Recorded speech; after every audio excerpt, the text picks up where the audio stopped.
Alright, let's evaluate the following limit. Limit as h approaches 0, square root of 4 plus h minus 2 over h. Now by looking at this limit, you can notice here that as h approaches 0, when h becomes 0 on the denominator, then this is going to create a restriction on the rational expression, right? That's going to cause the rational expression to be undefined. So we need to cancel out this h on the denominator. So how I'm going to do this is, if we look at the numerator, we can notice here that we have a radical, and I want to rationalize the numerator. Now how you rationalize a radical is you multiply by its conjugate. So the way I'm going to multiply by its conjugate, and just to recap, a conjugate is basically two of the same terms that have an opposite sign in between them, right? So the conjugate of square root 4 plus h minus 2 is basically square root 4 plus h plus 2, okay?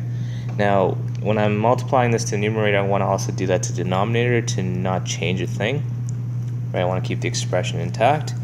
And when you're multiplying these two, it's like multiplying a plus b times a minus b, right? You'll basically get a squared minus b squared, okay?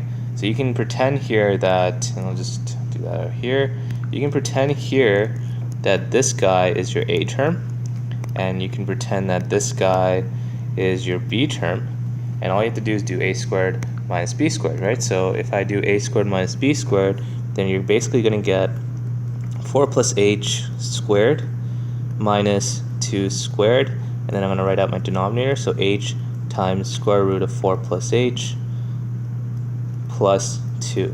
Okay, so we still have the limit here.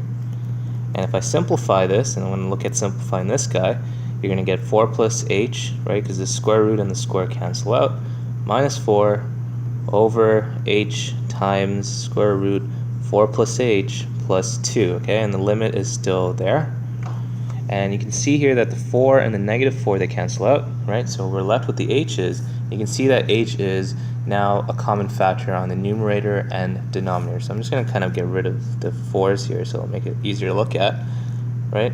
But now you have an h on the numerator and denominator, and then these guys would cancel out, right? So now we're left with our limit, our simplified limit, looking like this. And you can notice here that now when h approaches 0, there is no restriction on the denominator, so we can actually just substitute it in. So I'm going to substitute, I'm going to let h approach 0, and when I do that, I'm going to get 1 over 4 plus 0 plus 2, right?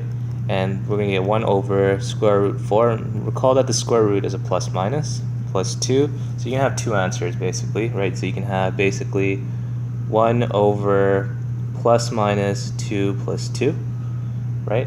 Now in this case you can't have negative 2 because that would cancel out, so it has to just be plus 2, right? So let's not include the negative, but you normally want to check to see if it's possible. So basically your solution here is 1 over 4. So as limit as h approaches 0 of this rational expression occurs, then it's going to approach 1 over 4.